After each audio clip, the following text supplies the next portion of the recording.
मसीह यीशु के अज़ीम और जलील नाम में आपकी सलामती हो। मेरा नाम पादरी प्रोफेसर टोनी विलियम है। हमारे यूट्यूब के घराने के ऊपर एक शख्स आए हैं जिनका नाम है अनवर बुखारी साहब, एट अनवर बुखारी 6178। इन्होंने कुछ सवाल किए हैं, मैंने कहा चलें इनके सवालों का जवाब दे देते हैं। इन्होंने कहा, क्या मसीह बगैर बाप खुद पैदा हुए थे? क्या उन्होंने खुद खुदा का कलमा बनना पसंद किया? क्या खुदा की रूह खुद उन्होंने अपने अंदर दाखिल की? नहीं, बल्कि ये सब काम खुदाए वाहिद ने किए थे। यस्सु तो खुदा के वजूद की गवाही है। इनका मसला ये है कि ये समझाने आ जाते हैं, ये समझना नहीं चाहते।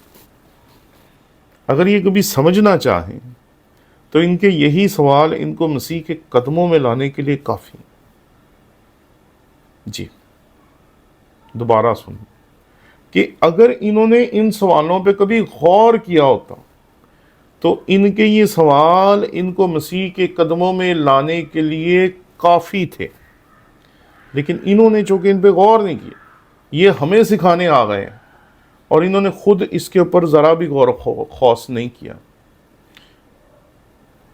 क्या मसीह बगैर बाप के खुद पैदा हुए? भाई, वो बगैर बाप के खुद ही पैदा हुए थे। ये समझ रहे हैं कि शायद उनका पैदा होने का जो अमल था वो खुदा के बगैर ही सब कुछ रूनुमा हो गया, क्योंकि ये खुदा को जुदा हस्ती मानते हैं, मसीह को जुदा हस्ती मानते हैं, और ये उन दोनों के वजूद को फ़र्क मानते हैं। मैंने अभी आपकी खिदमत में ये बात अर्ज़ की है कि क्या आप इस बात को मानते हैं कि आप इंसान की औलाद हैं? क्या आपके अंदर ये बात वाज़े तौर पर है कि आप इंसान की औलाद हैं और इंसान भी हैं? तो अगर आप इंसान हैं और इंसान की औलाद भी हैं तो ये तो दो बातें हो गई और ये एक दूसरे के मुतज़ाद भी हो गया।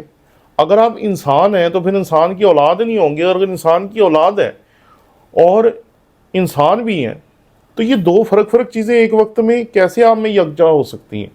और अगर ये दोनों बातें आप में यकजा हो सकती हैं तो ये दोनों बातें मसीह में भी यकजा हो सकती हैं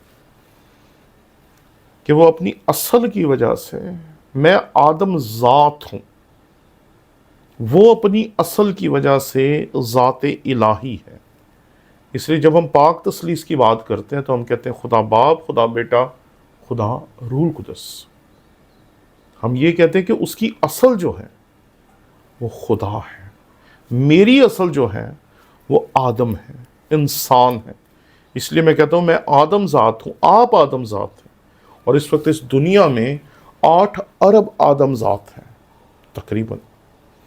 हम 8 अरब आदम ज़ात एक ज़ात से ताल्लुक़ रख सकते हैं। उसी तरीके से बाप, बेटा और रूह कुदस एक ज़ात से ताल्लुक़ रखते हैं। इसलिए इनका ये सवाल जो है ये इन्हें सोचने पे मजबूर करेगा, या इस सवाल ने इन्हें ये सोचने पे मजबूर क्यों नहीं किया कि 2.5 अरब लोग हैं जो इस बात पर ईमान रखते हैं कि मसीह यीशु जो है वो खुदा का बेटा है। तो वो क्यों ईमान रखते हैं? वो क्यों मसीह यीशु को खुदा भी मानते हैं और खुदा का बेटा भी मानते हैं? इन्होंने इस पे सोचा नहीं है, बल्कि इन्होंने कहीं से ये एतराज़ उठाया और हमारे सामने पेश कर दिया, और हमने इस एतराज़ का जवाब देना ज़रूरी समझा, क्योंकि यहाँ इन्होंने कहा है क्या मसीह बग़ैर बाप खुद पैदा हुए थे? अरे बाप, बेटा और रूह कुदस एक ज़ात से ताल्लुक़ रखते हैं, वो एक ज़ात है, और एक ज़ात से ताल्लुक़ रखते हुए ये 3 अशख़ास हैं, ठीक है ना? और ये तीनों मिल के काम करते हैं।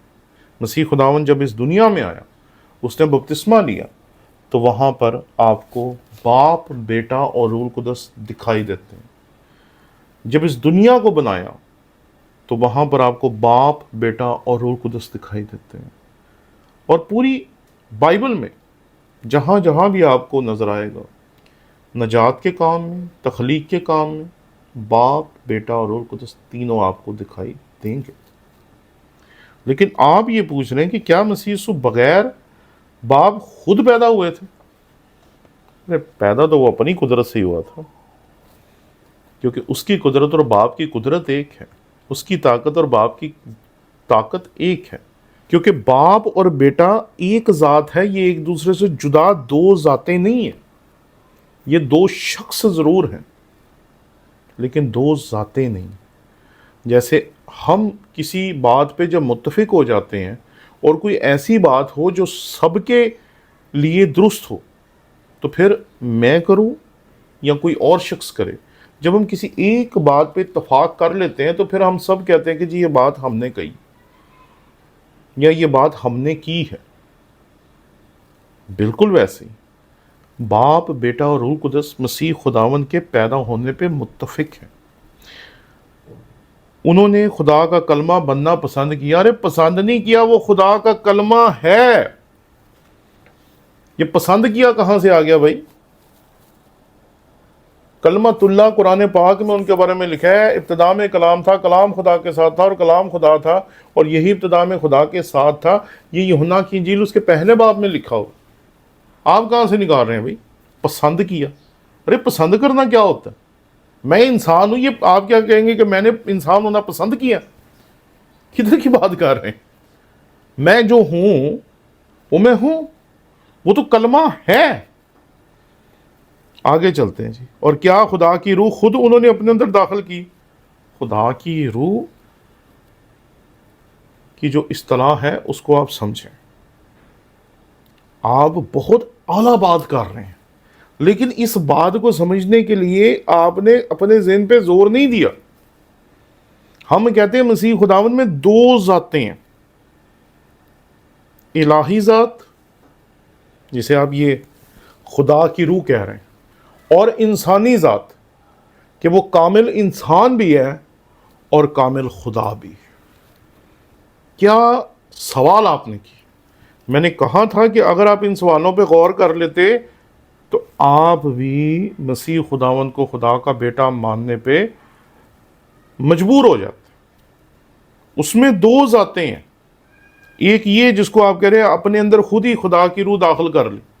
اس کا مطلب آپ یہ سمجھ پائے ہیں، آپ کا ذہن آن ٹریک ہے کہ مسیح خداوند میں خدا کا روح بھی ہے، اور خدا کا روح دراصل یہاں پر ہونا اسی طرف اشارہ کرتا ہے کہ مسیح خداوند میں دو ذاتیں ہیں، وہ کامل خدا بھی ہے اور کامل انسان بھی ہے۔ اور یہ خدا کی قدرت ہے کہ وہ تجسم ہوا، اور ہم لوگ یوحنا کی انجیل اس کے پہلے باب اس کی 14ویں آیت میں پڑھتے ہیں کہ کلام مجسم ہوا، فضل اور سچائی سے معمور ہو کر ہمارے درمیان رہا، اور ہم نے اس کا ایسا جلال دیکھا جیسا باپ کے اکلوتے کا جلال۔ یعنی کہ اس کے بیچ میں الہی ذات بھی ہے اور انسانی ذات بھی ہے۔ کلام مجسم ہوا، فضل اور سچائی سے معمور ہو کر ہمارے درمیان رہا۔ ٹھیک ہے نا، یہ وہی کلام ہے جس کی آپ یہاں بات کر رہے ہیں۔ فضل اور سچائی سے معمور ہو کر ہمارے درمیان رہا، اور ہم نے اس کا ایسا جلال دیکھا جیسا باپ کے اکلوتے کا جلال۔ یعنی کہ وہ کامل خدا بھی ہے اور کامل انسان بھی ہے۔ اس لیے آپ نے جو سوال پوچھے وہ کمال تھے، لیکن آپ نے سوال پوچھے ان پہ خود غور نہیں کیا۔ اگر آپ غور کر لیتے تو آپ یہ نہ کہتے، بلکہ یہ سب کام خدائے واحد کے تھے۔ ارے خدائے واحد ہی تو ہے، لیکن ویسا واحد نہیں جیسا آپ لے کے ہمارے سامنے آئے ہیں کہ وہ ایک ہے۔ ہم مانتے ہیں اس جیسا دوسرا کوئی نہیں، لیکن وہ ایک گنتی والا ایک نہیں ہے، وہ اپنی لامحدودیت میں ایک ہے کہ اس جیسا کوئی اور ہو ہی نہیں سکتا۔ شکریہ۔